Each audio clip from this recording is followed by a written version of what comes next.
BJP प्रवक्ता गौरव भाटिया ने कांग्रेस नेता कपिल सिब्बल का समर्थन करते हुए कहा कि कांग्रेस में जो नेता सच बोलते हैं उनके घरों पर हमले हो जाते हैं और केवल कांग्रेस अब ड्रामा पॉलिटिक्स करके जनता को गुमराह कर रही है। क्या कुछ कहा गौरव भाटिया ने, आइए आपको सुनवाते हैं। G23 नेताओं का जो समूह है, उनकी बार बार मांग के बाद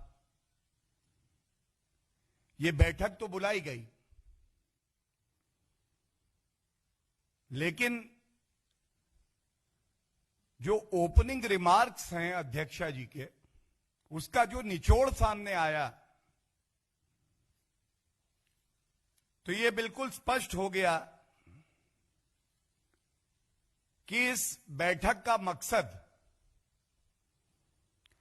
जो कांग्रेस पार्टी में आंतरिक कलह है, कांग्रेस के नेतृत्व की जो विफलताएं रही हैं आम जनता से जुड़े मुद्दे उठाने में,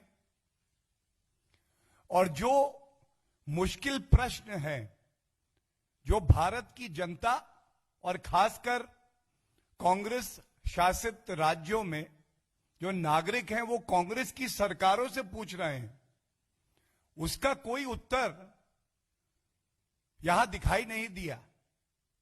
और दुख की बात तो यह है कि ये जो वक्तव्य है,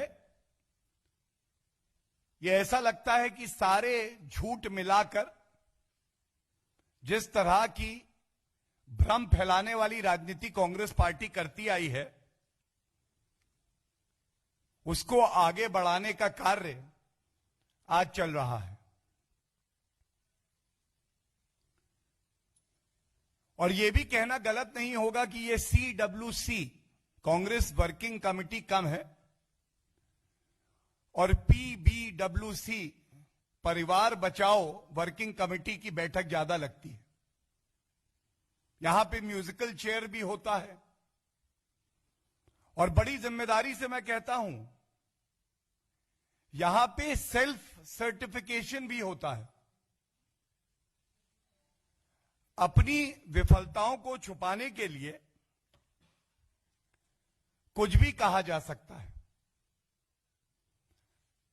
कांग्रेस का अंदरूनी मामला यह तो हो सकता है कि कांग्रेस में कौन किस पद पे बैठेगा, लेकिन लोकतंत्र में विपक्ष की क्या भूमिका रहेगी? वो नकारात्मक राजनीति कर सकता है या नहीं कर सकता? जो आम आदमी से जुड़े मुद्दे हैं उनमें प्रतिक्रिया देंगे या नहीं देंगे, यह कांग्रेस पार्टी का अंदरूनी मामला नहीं हो सकता। और ये सारे बिंदु आज मैं इस प्रेस वार्ता में उठाऊंगा। Let me start by coming to the second but last paragraph of this letter, and I am quoting from this statement and press release, which says, I am, if you will allow me to say so, a full-time and hands-on Congress president. मतलब सोनिया गांधी जी अभी तक तो यह ज्ञात था कि working president हैं, और G23, ये बात हम नहीं कहते, जो बड़े ही वरिष्ठ नेता हैं कांग्रेस पार्टी के, वो लोग कह रहे थे कि कांग्रेस पार्टी आज उस जहाज की तरह है जिसको यह नहीं पता कि उसका कैप्टन कौन है, उसकी दिशा क्या है। और उन्होंने ही मांग करी कि कांग्रेस पार्टी को एक full time hands on president की आवश्यकता है। अगर यह बात कांग्रेस पार्टी के वरिष्ठ नेता, जिसमें गुलाम नबी आजाद साहब, जिसमें आनंद शर्मा जी, जिसमें कपिल सिब्बल जी, सब लोग सम्मिलित हैं, और आज इस वक्तव्य के द्वारा कह दिया गया है कि ऐसा कुछ नहीं है। If I am allowed to say so, I am a full-time and hands-on दो शब्द बड़े महत्वपूर्ण है, full time and hands on. अगर फुल टाइम है तो ये बात तो उन्हें, जो कांग्रेस के और वरिष्ठ नेता हैं, उनको बतानी चाहिए कि मैं फुल टाइम हूं।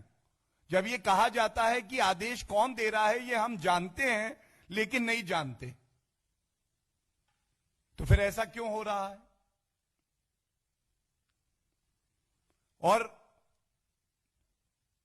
लोकतंत्र खतरे में है, ये बात बार बार राहुल गांधी जी उठाते हैं, लेकिन ऐसा प्रतीत होता है कि कांग्रेस पार्टी में तो आंतरिक लोकतंत्र भी अब नहीं बचा है। कपिल सिब्बल जी ने जब मुद्दा उठाया तो उनके घर पर ही कुछ लोगों ने विरोध प्रदर्शन करके टमाटर मारे। अब ये बताइए, हैंड्स ऑन अध्यक्ष आप हैं तो आपकी चुप्पी से जनता को बड़ा डर लगता है।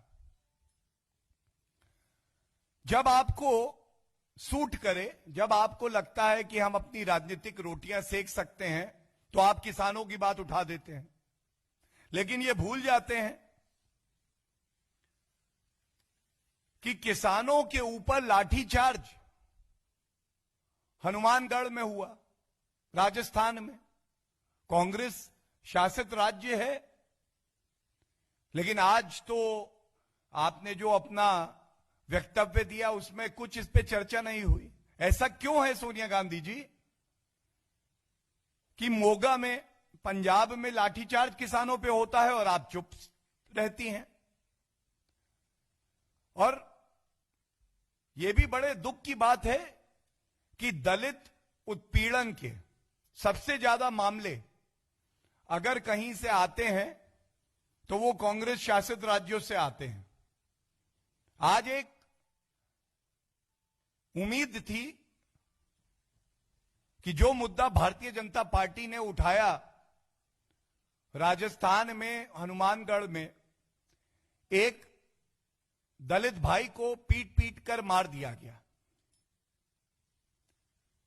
एक विभत्स हत्या की गई।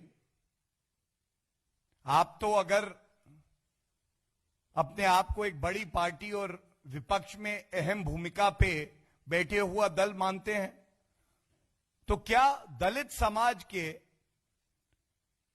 जो सदस्य हैं उनको जब आपके प्रदेशों में मारा जाता है तो आप उस पे कुछ नहीं कहेंगे? आप सबके समक्ष जो भी सिंगू बॉर्डर पे हुआ,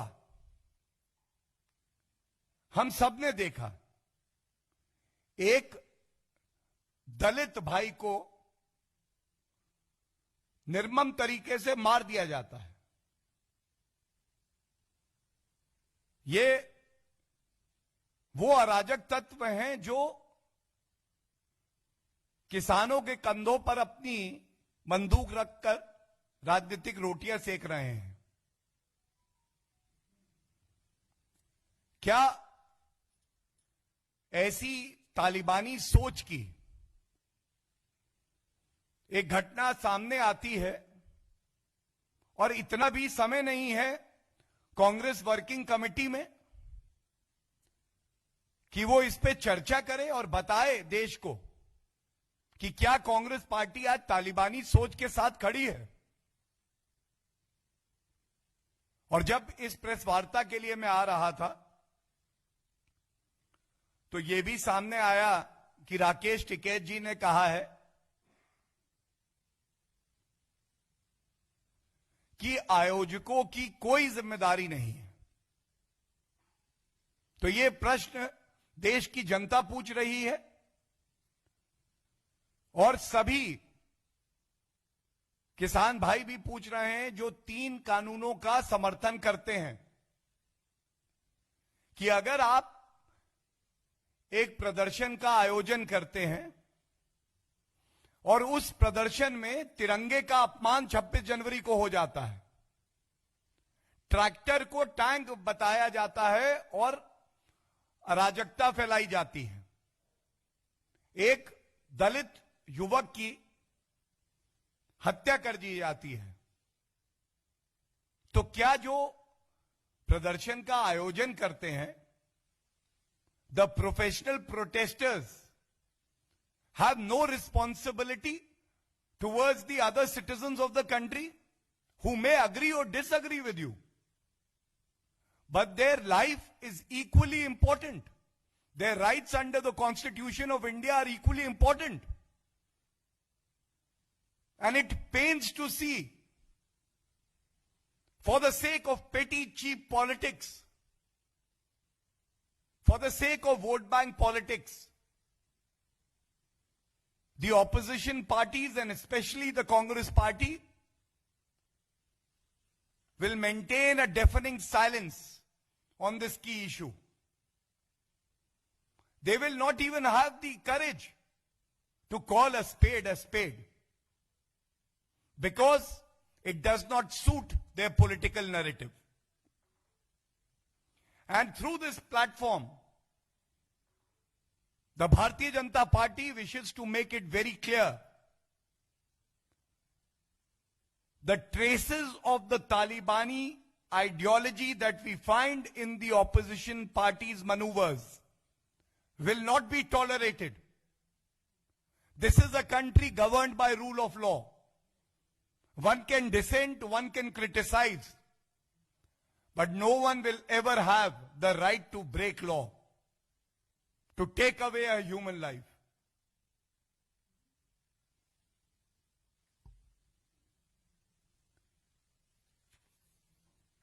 इस मुद्दे को बड़ी गंभीरता से सभी को लेना चाहिए। सर्वोच्च न्यायालय ने भी यह कहा है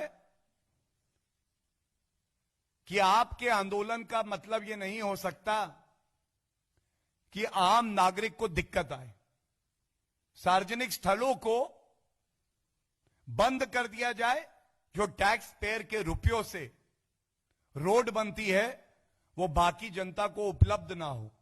किसी का परिजन बीमार है तो वो अस्पताल ना जा सके अपने रिश्तेदार को। आपको बता दें, मौजूदा समय में कांग्रेस पार्टी काफ़ी बड़ी स्थिति में मजबूत होती नजर आ रही है। वहीं बीजेपी नेताओं के चेहरों पर अब पसीना दिखता नजर आ रहा है। SPN 9 न्यूज़ रूम की रिपोर्ट।